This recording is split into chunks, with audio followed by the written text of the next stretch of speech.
2 menit maksimal, 1,5 menit dengan bahasa yang sangat mudah dimengerti gitu kan ya Mbak Maria ya? Soalnya kalau enggak kita meeting panjang-panjang tapi nggak tersampaikan, coba bikin workout. Jadi seperti yang dari media tuh kan, kalau kita mau menyampaikan sesuatu dalam satu paragraf penting besar, kayak misalnya berapa ratus kata itu gampang. Coba deh, summarize your thought in one sentence, gitu kan? Nah, jadi teman-teman kita coba gitu kan, untuk belajar satu adalah apa? Dan kedua adalah put yourself in other people's shoes pada saat mau menyampaikan sesuatu. Karena kalau kita mau berkomunikasi, tujuannya apa sih? Bukan aja untuk memperlihatkan kalau kita itu we're the best gitu kan. Tujuannya adalah untuk menyampaikan isi kita dengan orang lain. Nah, coba kita switch orang ini bagaimana supaya pesan ini bisa disampaikan. Speak their language. Karena dengan kita switch, it's not about others, you can change everything. You can change yourself. So by just doing this too, there are magic that happens in the market. Jadi di aircraft selain hexahelix, selain jadi dua itu translator bahasa Indonesia dan comblang, kita juga melakukan yang namanya ya treasure hunt ya. Kita mencari hidden gems. Karena di Indonesia kalau kita ketemu dengan pelaku banyak tuh yang sudah mendunia, yang sudah go nasional, tapi jalan sendiri-sendiri. Kalau bisa jalan sendiri-sendiri itu cuma dari percikan api yang sangat kecil. Sedangkan kita pengennya apa? Indonesia Plus ini adalah api yang sangat amat membara. Jadi sekarang dari kita teman antara ekonomi kreatif ya, kita kumpulin nih semua kekuatannya. That's why kita launch satu program kecil namanya Aircraft Fund, di mana kita bisa melihat, oh zaman dulu ada yang namanya Yellow Pages kan. Zaman dulu, Yellow Pages ya. Kalau saya mama saya suka nggak tahu ya. Tawar ya Mbak ya. Mama saya soalnya suka pakai Yellow Pages. Tahu kita masih tahu Yellow Pages. Yellow Pages. Jadi buku kuning itu kita lagi siapin, bukan dalam bentuk fisik, tapi dalam bentuk digital, di mana teman-teman bisa mendaftarkan. Tujuannya apa sih? Supaya ada one stop, teman-teman biar bisa tahu. Saya yakin kalau melihat sepatu saya sekarang, teman-teman pasti banyak yang nggak tahu kalau ada sepatu tolak angin. Iya loh, aku baru lihat ibu ini. Ya kan? Nah, ada yang tahu, nah yang nggak tahu silakan di Google. Tapi kebayang nggak sih kalau setiap kali ada sesuatu yang baru kita harus Google lagi kan? Bagaimana ada satu tempat one stop solution? Nah inilah yang kita namakan under Aircraft Fund. Kita udah launch dan sedang membangun kembali. This is a continuous progress dan harapannya ini adalah sesuatu yang bisa disuguhkan. Kalau nggak ketemu dengan ibu-ibu ini, wah saya jadi kayak toko berjalan kan, bawa sampel kemana? Tahu nggak? Ini bolak-balik loh. Ini Indonesia loh. Tahu nggak? Tadi aku baru belanja stiker loh. Ya kan, susah kan, tapi kalau misalnya guys, you wanna buy shoes, kesini aja, coba lihat deh ada siapa aja, terus ke toko masing-masing, kan lebih gampang ya, dan itu satu kebanggaan, bukan hanya untuk kita yang ada di nasional, hati-hati mas, tapi juga di Thank you, hati-hati mas, kalinya Ibu Airin. Ini sampai mati soalnya, jangan sampai sandung terus dari keluarga jatuh gitu kan ya. Nah ini kekuatan perempuan, karena pas kita ngobrol di sini, ya kan, jadi narasumber kan, ada sesuatu yang terjadi, 360 degrees itu kita bisa capture gitu loh, untuk make sure safety-nya ada. Biasa tepuk tangan loh. Jadi kalau perempuan itu konsentrasi satu titik, tapi ternyata bisa aware juga sama lingkungannya. Bisa, dan ini secara saintifik kan udah proof ya. Pakai jaket ya Pak, Bapak nggak pakai jaket. Actually perempuan itu bisa melihat kanan dan sebelah kiri 100. Ya, nyamping ya. Jadi kita, pokoknya kalau gosipin orang pakai sudut kanan, 360 tidak mungkin itu. Kita harus punya kesempatan di belakang. Sementara laki-laki itu biasanya cuma ada. Sama ya. There's something that we can do. So we may be looking this way, tapi kita tahu apa yang terjadi. Mama Dina, Pak Dini lagi nyala. Laki-laki dan laki-laki Tapi mungkin melihat ke depan, tapi sebetulnya kanan kiri terlihat. Ibu dia langsung laki-lakinya ke situ udah tahu. Oke, aku mau ke Dokter Ayu ya. Dokter Ayu, ini kan momen-momen luar biasa Indonesia ini kan concern sekali dengan pemberdayaan perempuan, dengan keluarga, usaha, ekonomi kreatif, gitu. Sejauh ini kalau di Estetik sendiri seperti apa? Kemudian pemerintah ikut hadir di sana nih yang dirasakan dari bisnis estetik yang selama ini dijalankan oleh Dokter Ayu. Sekarang karena trennya di Korea Selatan sudah mengarah ke aesthetic wellness ya, jadi kita sudah mengembangkan yang namanya terapi blood stem cell. Nah ini akan sangat booming karena banyak hal yang bisa tercover. Selain dari estetiknya, kita juga bisa mengobati dan regenerasi sel secara medis.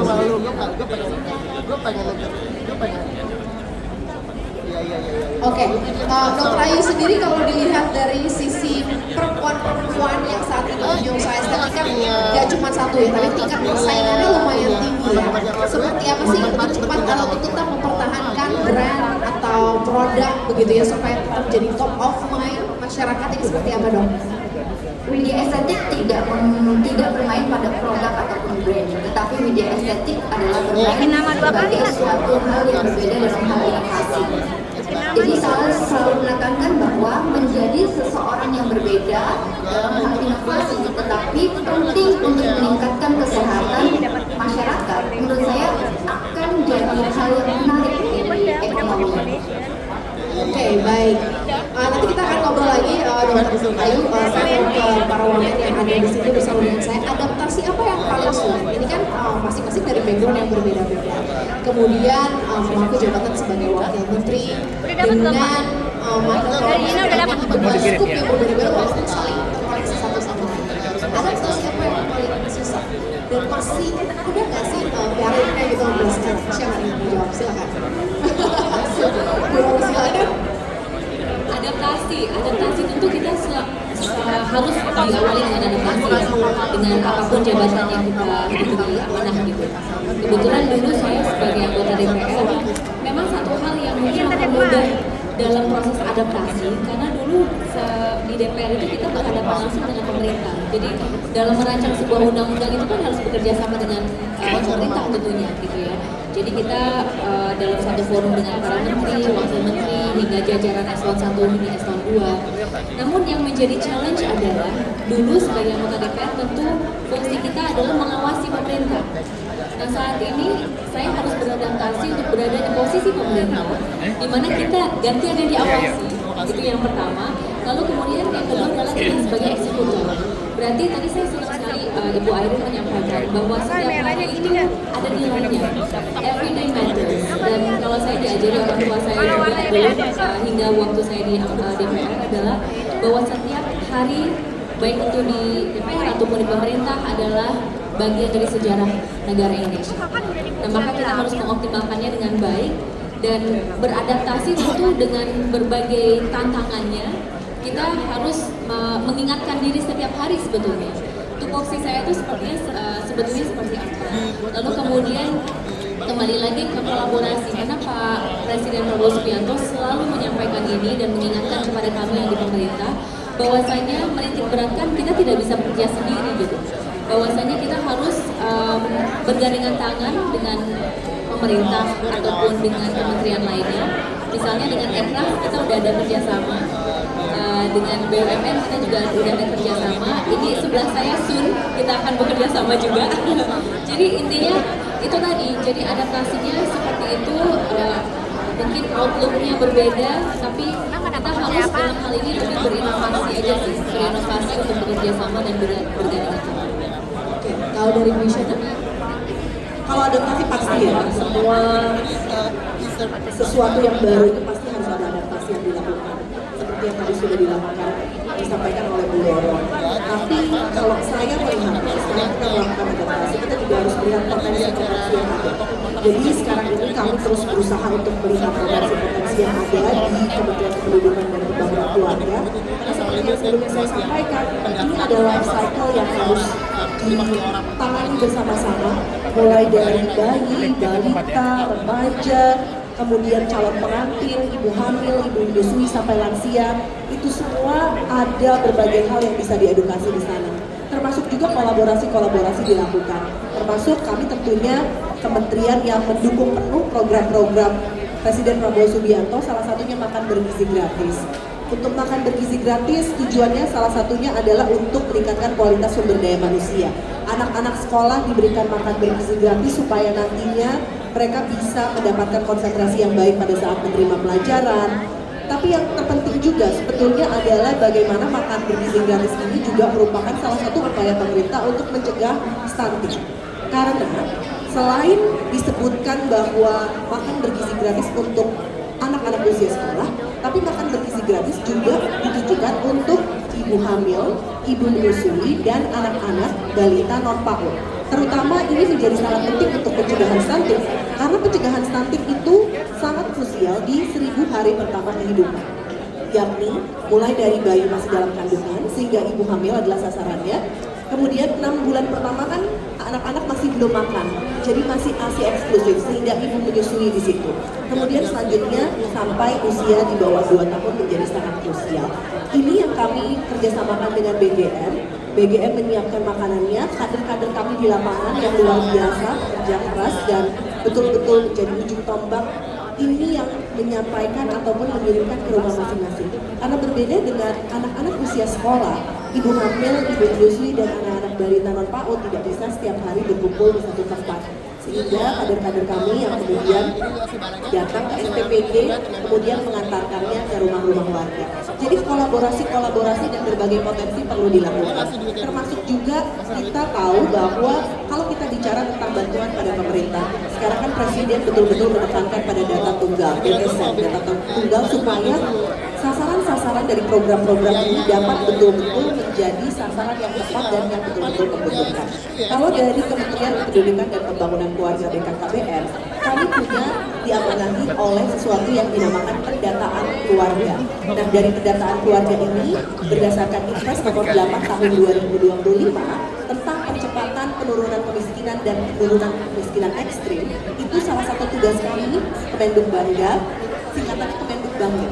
BKKBN itu Kementerian Kependudukan dan Pembangunan Keluarga. Kemenduk Bangga. Kalau singkatannya ini Wamenduk Bangga gitu. Ceritanya begitu. Nah, jadi salah satu tugasnya Kemenduk Bangga BKKBN adalah menyampaikan pendataan keluarga ini kepada BPS supaya nantinya bisa menjadikan DTSN. Kurang lebih begitu. Ada kolaborasi, potensi, adaptasi pasti. Tapi kita kalau terus berpikir tentang adaptasi, ya harus kita lakukan. Ya memang salah satu tugas kita untuk beradaptasi. Tapi bagaimana kita melihat potensi untuk berkolaborasi dengan seluruh kementerian guna mewujudkan cita Presiden Prabowo Subianto, itulah yang kami lakukan. Wow, luar biasa, keren banget Bu Shana ya. Dan Bu Diarwo juga sudah menyampaikan dan ternyata udah kolaborasi. Tadi cerita-cerita ibu-ibu ini lucu deh, aku bayangin di WhatsApp pasti ramai banget ya. Kalau ini untuk nyeletuk itu bagus banget. Baiknya jangan bergabung sih. Oke, kalau dari Bu Airin gimana Bu? Adaptasi. Kalau adaptasi, aku bagi jadi 2 kali ya. Satu segmen adalah secara pribadi. Bisa dilihat kan, ibu-ibu ini sangat amat well spoken. Kalau nyampe ke aku itu language-nya aja mungkin sedikit berbeda kan. Mungkin kita bisa berbicara dengan bahasa Ibu Airin ya, bahasa hati. Coba bahasa hatinya gimana Bu Airin? Aduh, malu. Balik nih, back laptop, koper nih. Kalau secara pribadi saya dulu di private sector dan private sectornya itu bukan di Indonesia doang. Jadi udah pasti yang pertama adalah culture shock, itu udah pasti. Kalau saya nggak ngomong itu, it's impossible, nggak authentic. Jadi dari tutur bahasa, dari segala macam itu harus belajar dari awal. Dan kedua adalah birokrasi berbeda kan. Birokrasi itu sesuatu yang saya nggak tahu sama sekali dari dulu dan pas menghadapi itu, oh my god gitu kan. Tapi setelah itu saya paham gitu, kenapa birokrasi itu penting? Karena ini berhubungan dengan negara. Negara itu cross check balances itu penting sekali. Diibaratkan kalau di private sector, teman-teman deal with compliance, right? That is exactly what's happening gitu. Kenapa ada birokrasi yang sedikit ini? Karena check and balances compliance itu sangat dibutuhkan. Apalagi negara kita 280 juta penduduk, di mana satu polisi yang kecil yang kita lakukan itu bisa jangan galak dong, Mohon maaf. Oke. Ada yang bocor, sepertinya ada yang ingin ikut dalam obrolan kita. Gak apa-apa. Dari control roomnya sepertinya ingin bergabung karena kita di sini terus sekali sepertinya ya Mbak ya. Ini salah satunya multi peran. Santai-santai dong. Oke, kita lanjut. Nah, jadi itu dari segi pribadi. Tapi kalau misalnya dari segi pekerjaan, sebenarnya adaptasi itu buat saya, I want through the one thing. God will not give us the challenge if they don't believe that we can handle it. Jadi apapun juga yang datang ke kita, I believe it's a life lesson yang mana kita harus walk sedikit, habis itu kita bisa jalan gitu kan, dan akan dikasih lihat jalannya. Dan di kabinet ini, buat saya sangat amat merasa bersyukur karena group chat itulah yang merupakan membantu mental wellness-nya saya. Karena kalau nggak, bayangkan orang private sector tiba-tiba masuk ke dalam government jadi wamen gitu kan, pasti lost in translation. Jadi untung ada ibu-ibu kita yang sangat amat membantu dan membantu untuk menerangi hari-hari. Ini arahnya harusnya ke sini loh, ini maksudnya seperti ini gitu kan. Jadi buat saya itu yang sangat penting sih, makanya saya sangat bersyukur banget ke Pak Presiden dan kabinet ini ya, karena ini pertama kali ya ada Magelang kan. Ya, pertama kali ada Magelang. Dalam sejarah Indonesia mungkin. Wow. Dan yang paling penting sebetulnya mental wellness itu sendiri adalah bagaimana bentuk kita mendukung satu sama lain. Karena kita ingin woman super woman, kita ingin perempuan tidak meredupkan cahaya perempuan lainnya. Tapi yang penting adalah perempuan saling sama-sama menyalakan api-apinya supaya makin banyak perempuan yang bisa berkarya. Keren banget. Nah ini kekuatan perempuan nih buat teman-teman nih yang ngerasa aduh saya perempuan saya sendiri, apalagi di dunia tech dan startup dan animation and gaming, you know who I'm talking to right now, you. Jadi guys, cari teman-teman yang positif sesama perempuan untuk bergandengan tangan supaya maju bersama, karena together we can gitu. Together we can. Oke, luar biasa ya. Balik lagi ke perempuan. Kalau ada perempuan lain pasti saling support saja. Kita ke informasi dulu dari Syafines. Mau ada informasi apa, Syaf? Oke, boleh dong berikan tepuk tangan dulu untuk semua pembicara kita. Karena tadi sebenarnya ada salah satu narasumber yang juga terhubung melalui sambungan Zoom dan sekarang memberikan penghargaan kepada Dr. Ayu Widianingrum, Founder and CEO Widya Estetik Clinic, dengan penghargaan Beauty Empowerment Leader of the Year. Kalau gitu, langsung saja kami mengundang Mas Wede untuk bisa memberikan penghargaan secara simbolis.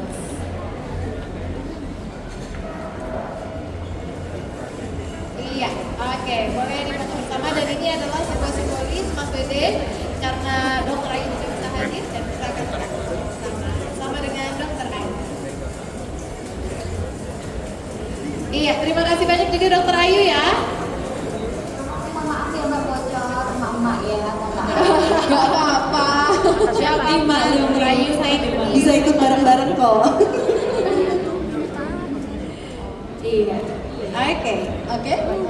Sip, sudah. Terima kasih. Terima kasih Mas Wede. Boleh dilanjutkan kembali dengan kesimpulan, ada lagi? Syafines ada dong. Oh, Aku ada. mau Q&A. Di sini aku mau kasih kesempatan buat yang hadir di sini untuk bertanya bersama dengan narasumber yang juga ada di sini. Siapa yang mau tanya? Ibu yang pakai baju biru silakan boleh, dan satu lagi ibu yang pakai baju hijau ya. Oke, silakan ibu berdiri. Sebutkan nama. Nama saya Sri. Sebentar Bu, sabar. Mikrofonnya teman-teman boleh dibantu. Yang di sebelah sini. Oh, sebelah sini dulu. Sebelah, oke. Iya deh.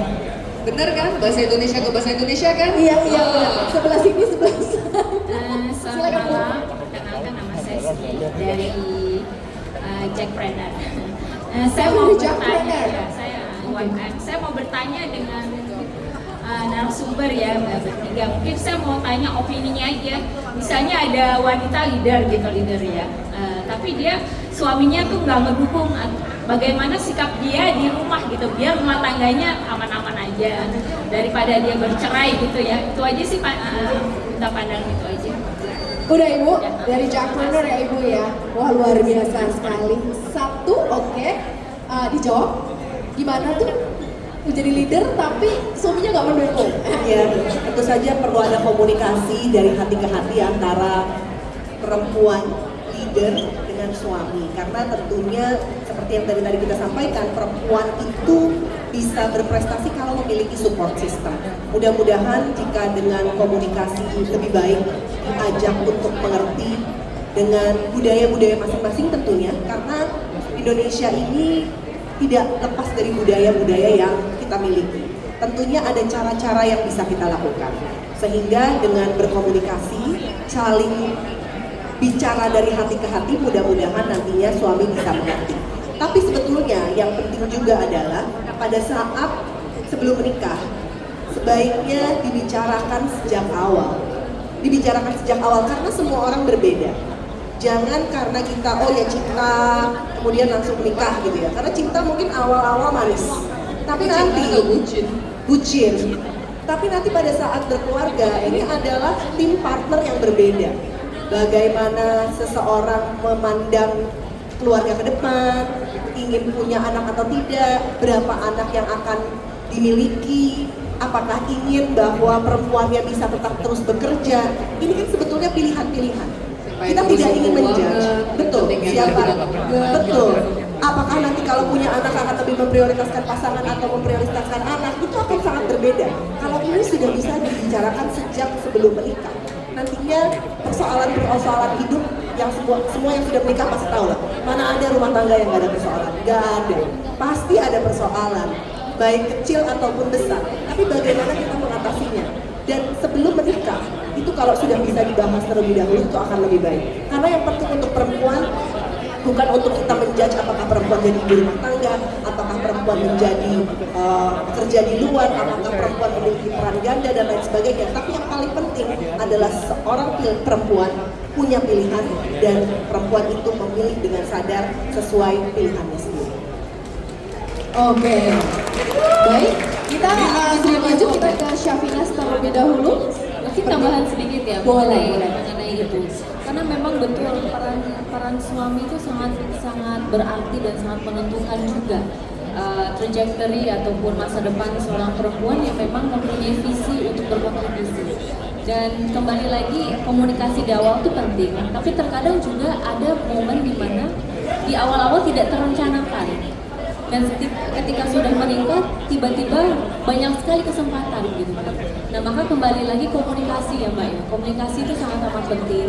Dan komunikasinya bukan hanya sekedar memberitahu, tapi deep talk. Jadi menanyakan bagaimana opininya. Dan sebetulnya ini proses negosiasi juga, bagaimana untuk kemudian mendapatkan jalan tengah gitu kan.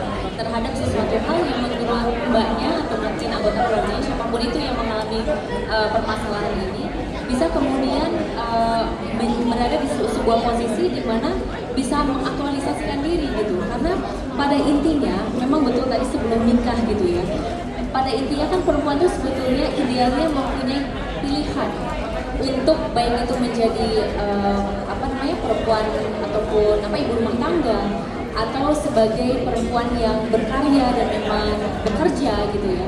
Pilihan-pilihan itu saya rasa sangat amat dibutuhkan untuk seorang perempuan itu bisa mengaktualisasikan diri dengan baik gitu. Jadi mungkin budaya-budaya ini yang harus kita rubah pelan-pelan, saya rasa bisa terjadi dan sudah banyak bukti bahwa bisa.